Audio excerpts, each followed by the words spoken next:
we need to rush.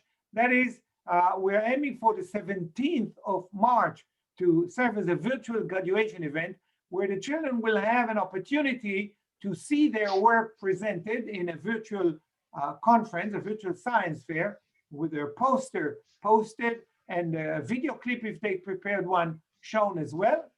And in addition, we will provide an opportunity for every group of students to present their work and poster in a live session that we will be running. We will have 3 parallel sessions with 10 to 15 classes or 10 to 15 groups in each. So we're going to have something to the tune of about 50 working groups from around the world, from Romania, from Poland, from Kosovo, from Albania, of course, from America, and from Israel.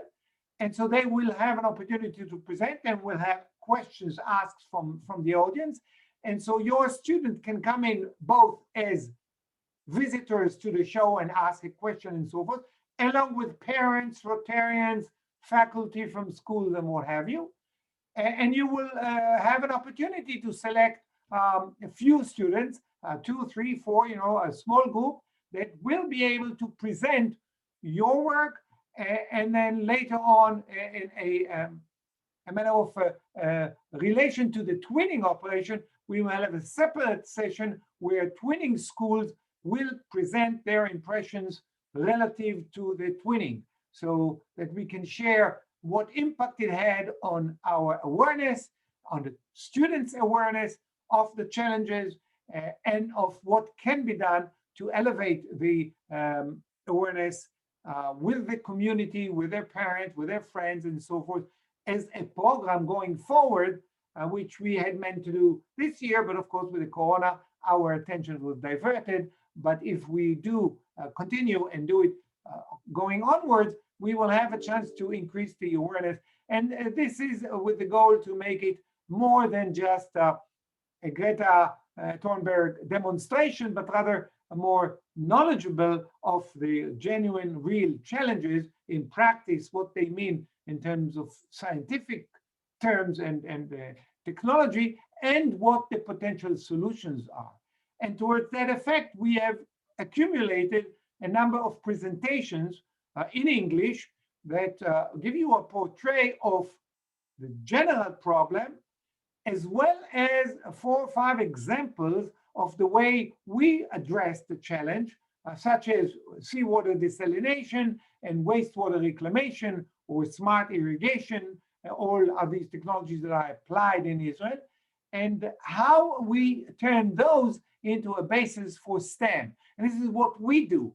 Now, you can adopt the same or different, but the idea is to provide you with this information as a specific inspiration or a guideline of how this can be done. And of course, we would expect you to do it your own way, not necessarily exactly the same. And we will be available all along to help you tune this, adapt it to your environment, to your interests, perhaps recruit local industry, being it utility or maybe an agricultural activity having to do with hydroponics and so forth. So we will tell you how we do it and how we recruit the cutting edge, real world activities and turn this into a motivation for the STEM work in the class. And that we've been fairly good at doing, namely extracting out of the interrelationship, say with the utility,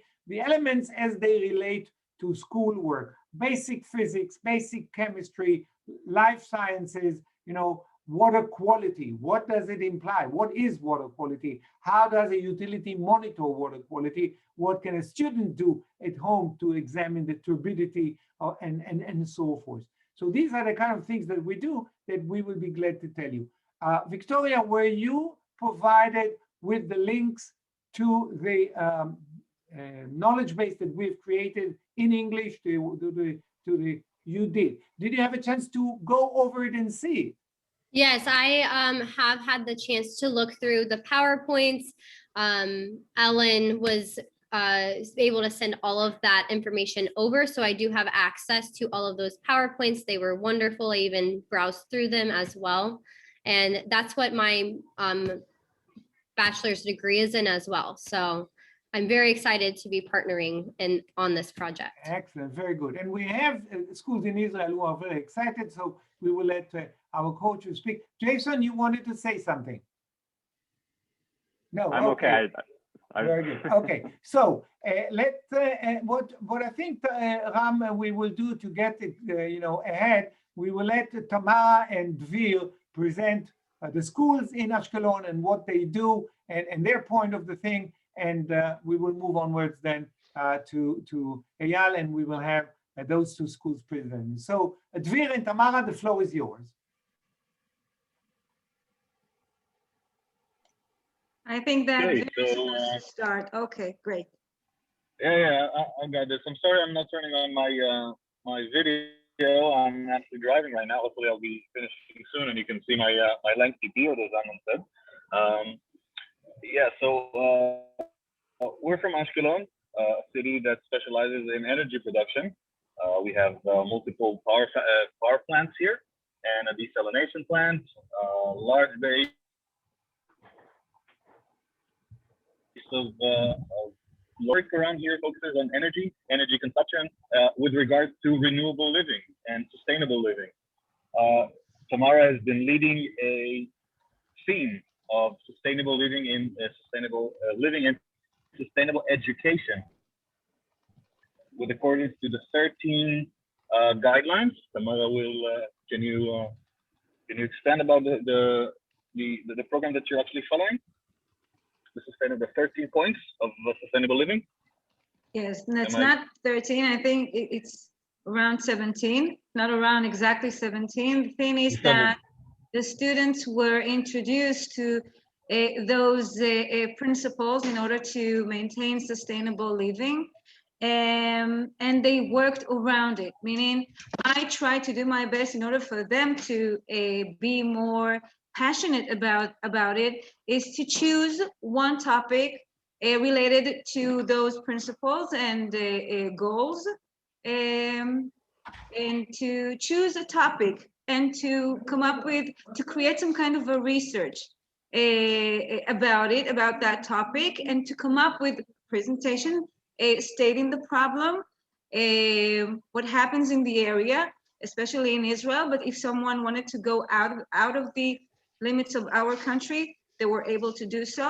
And then to think of solutions, and most importantly, how those topics they've chosen, how they are related to sustainability, and how what situations led, or what circumstances, to be more precise, led to those problems.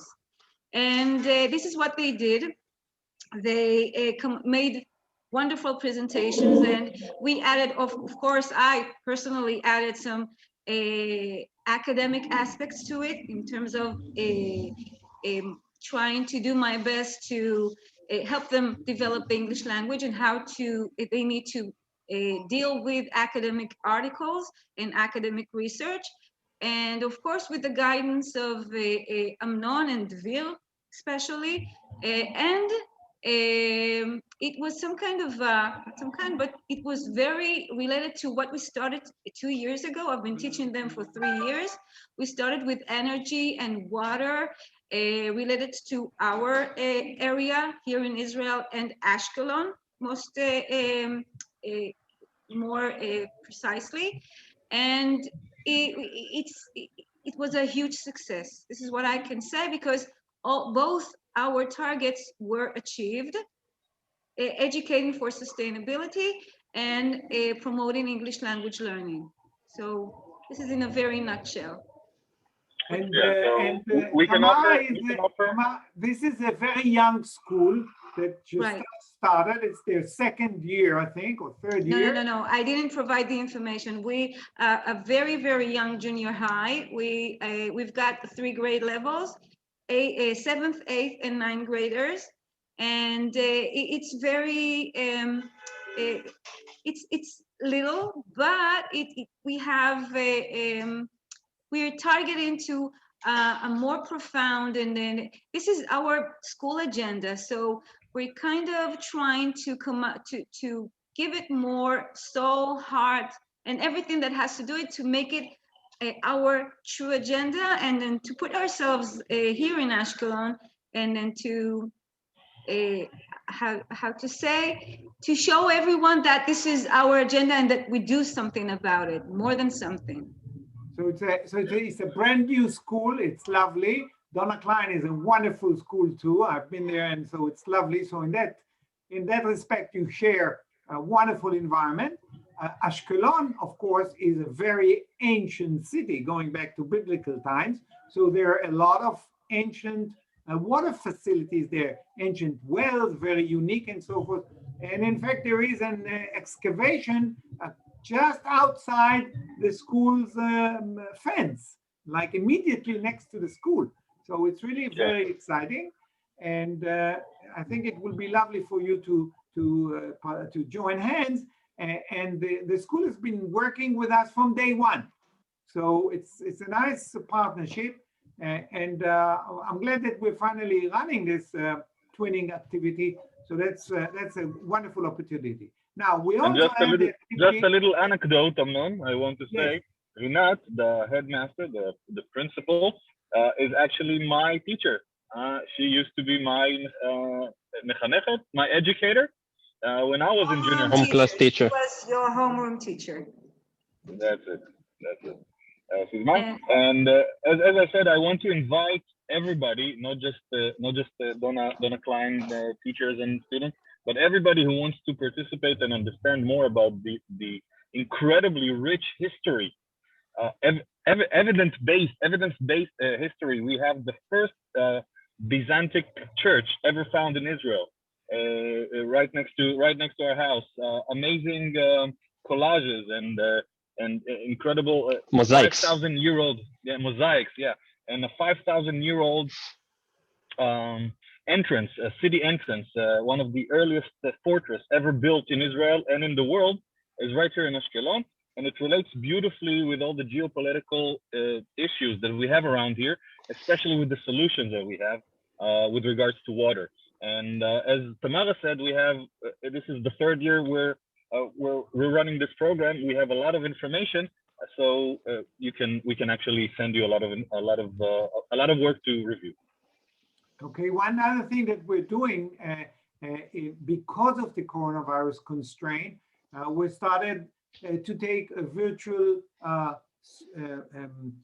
clips, or we're taking films or video clips with 3D cameras, with virtual reality cameras, and that includes desalination facility and energy power plants, and those are both in Ashkelon. So we've just concluded, in fact, Dvir concluded editing 2 such virtual tours, so whereby students can actually look at the tours on YouTube with the telephone, but look around and so forth, or use goggles and so forth. So it's like a virtual reality visit, and those are in Ashkelon. So in fact, we can invite you guys and your students to actually come to Ashkelon with us and go to these facilities over the internet. And it's really a lot of fun, because the students, when they come on those tours, they don't just passively sit there with the video going. They can interact with it, move their sides, dive into the water, and what have you.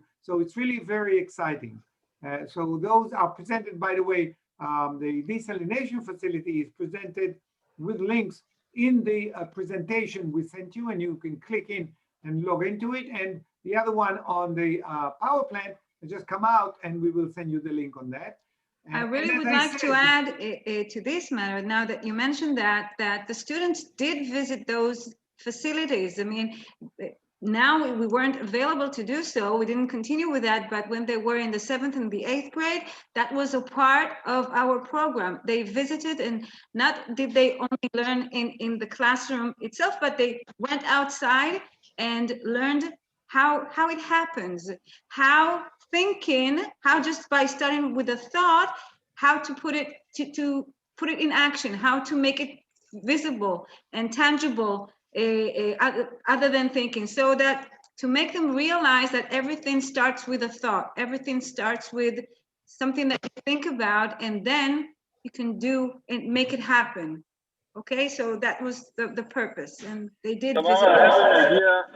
I have an idea just off the top of my head. Maybe some of your students who already visited the desalination plant would like to host the virtual tour for Donut Line students. That would be amazing. They would love that. So that would be an excellent opportunity. The kids that were there and now have this virtual tool, and they can use the tool to host your students and show them around. And by the way, this could be inspiring for the students in Florida to actually look for a site that's comparable that you can do. You have a wonderful pond and outdoor water ponds and swamps and water treatment where you don't need approval from anyone, and you can go ahead and take virtual reality clips there. And you can and you got the Everglades. And you can connect with the utilities, power facilities, water filtration, reclamation, what have you. Have some support. I know there are some water professionals at the Boca Raton Downtown Rotary Club, so you can relate with them. They support our program, so you can through them get connection to some of these people, and then arrange a visit for a whole class or part of it, and take such similar shots by yourself.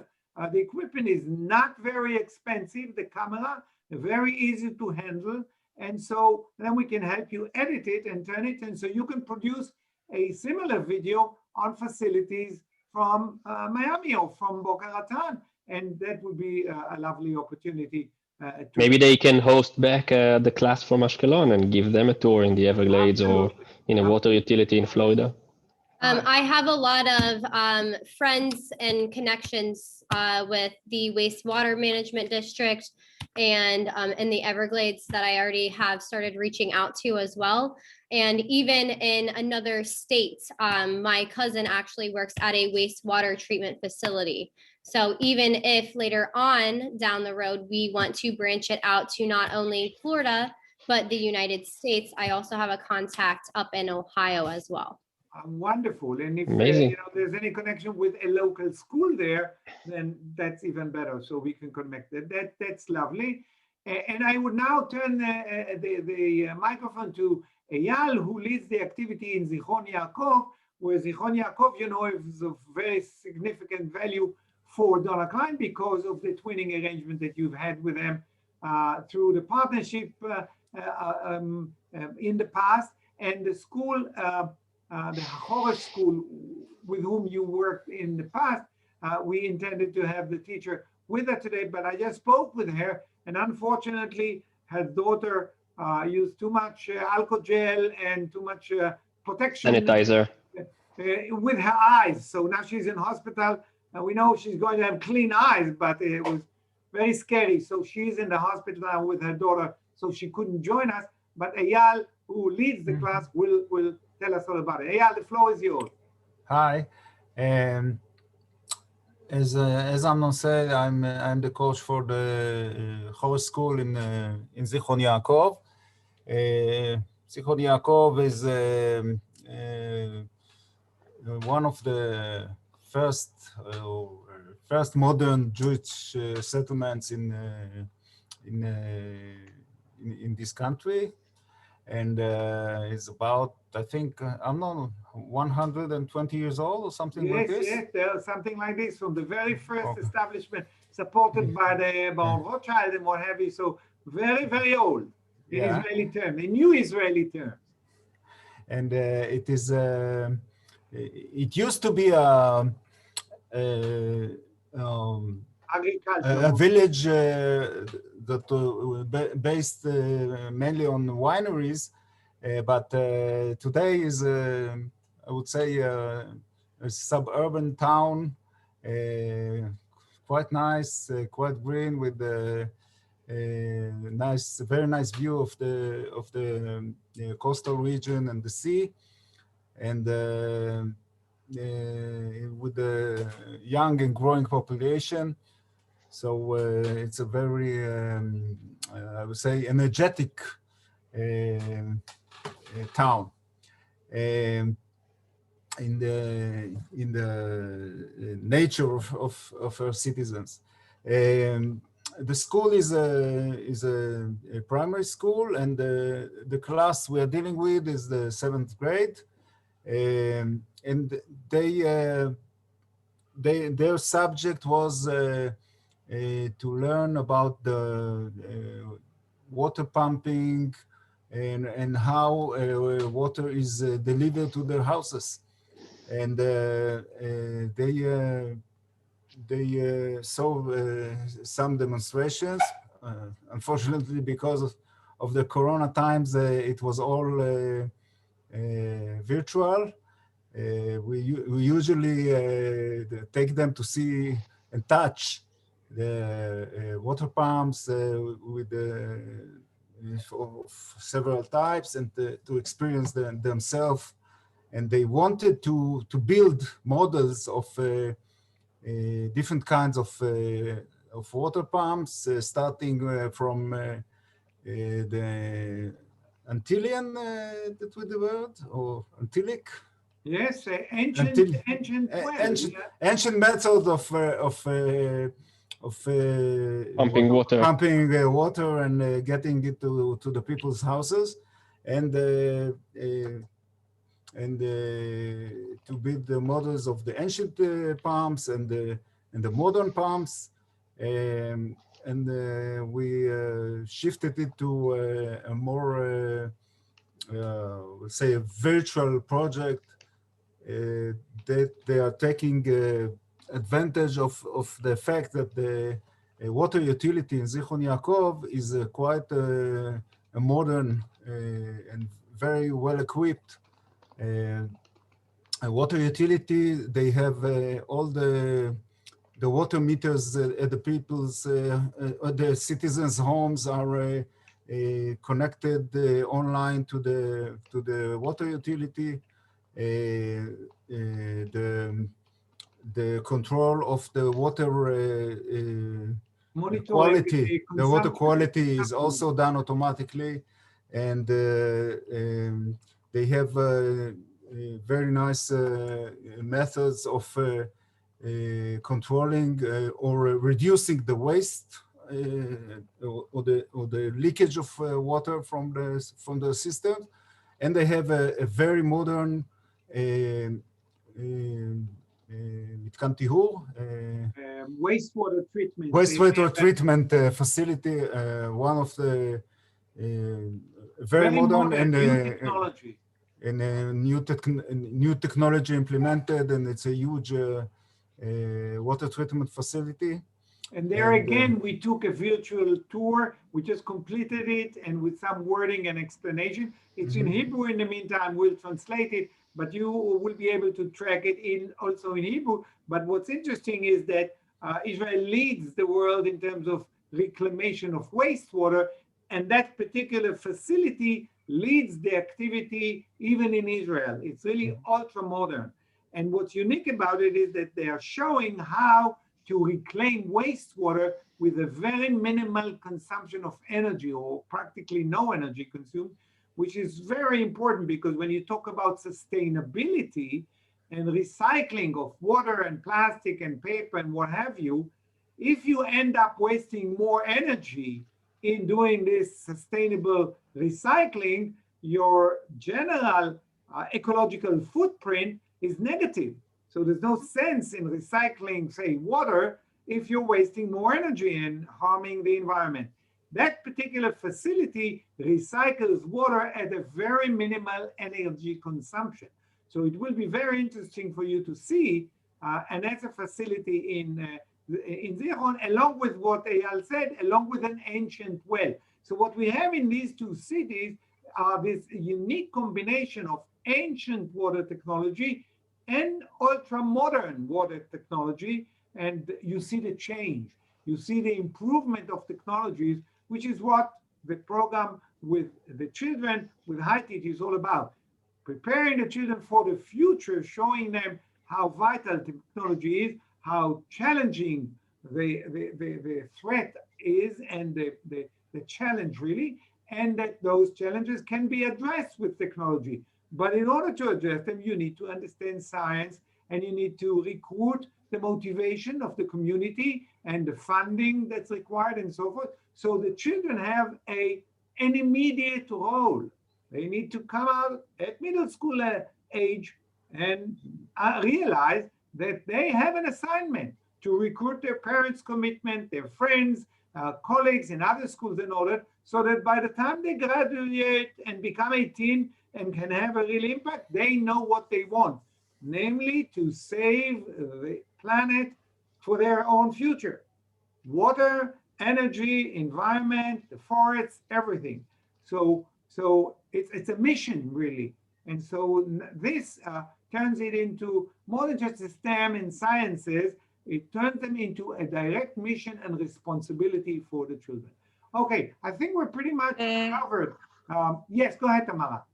I want to apologize. I have a prior obligation, and I want to thank you for this amazing opportunity. I'm so excited to join hands and work together. Had I known that we will be meeting, I mean, it was kind of, never mind, but I'm very, very happy and hopefully meet you all once again and work together. So I will be leaving. Okay. Now I think we would all close. I just would suggest that we aim to try and send each other some form of capture of our work in Donna Klein relative to the hydroponics or whatever you choose, and both in Ahskelon and in Zichron, and send it to each other, and so that we can, and of course in English, although we can send you stuff in Hebrew as well, which would probably make the Hebrew teacher, Sami, would probably be happy with that. So we can send you a Hebrew version of it as well. And you can look at that and provide your reflections on it. And we will do the same with your work. So let's say in 1 week's time, let's try and exchange some product, whatever it is, any form that you feel comfortable with, possibly with a poster. We will send you a template so that we can upload it to our website and get ready for the graduation event. Thank you very much. Ellen, do you want to wrap this up or say anything? I just wanted to say thank you. It's nice to see the culmination of everything coming together and being able to, meet the other schools that we will be working with, and for it to all come to culmination with Jason and Victoria and I taking the lead here. So we just look forward to great things to come. Thank you very much. This is I just wanted to add. I just wanted to say this is Perseverance Week, and Perseverance is Sami. Sami has been preserving the enthusiasm and belief in the program for 3 years now. So Sami, the floor is yours. No, just to say thank you to Darabah again. It's really exciting to see it. I'm at recess with 6th grade, but I was listening and I'm watching you, and it's really exciting to know that something will come up from our endless trying. And we are still partnering with Zichron Yaakov and Hachoresh School. We just had last week, one of our 8th grade classes had their Zoom meeting with the class of Efrat. So we will definitely straighten our relationship through the science as well. And Ahskelon will be one of the places that we will put on the map when we eventually will have the opportunity to go back and resume our Israel trips in 8th grade. Excellent. And we have, in general terms, we have another very exciting city that wants to share with you. So once you produce, you will be able to do it. The students in Jerusalem who are from East Jerusalem as well, Jews and Arabs are working together. So you'll have an opportunity to participate and work together to cooperate with schools in Jerusalem. And that would be very exciting. Both amazing and technology, that would really be lovely. Thank you very amazing. much, everybody. Purim Sameach to everyone. Ram, you want to say anything that I may have missed? I think not. Everything has been said, and let's let people go back to their work and schedule. Okay, very good. Yes, we will see you soon, I guess. Thank you And very much. Purim Take care. Sameach, Bye-bye. guys. Purim Thank you Sameach. very Bye-bye. much. Bye-bye. Chag Sameach, Purim Sameach.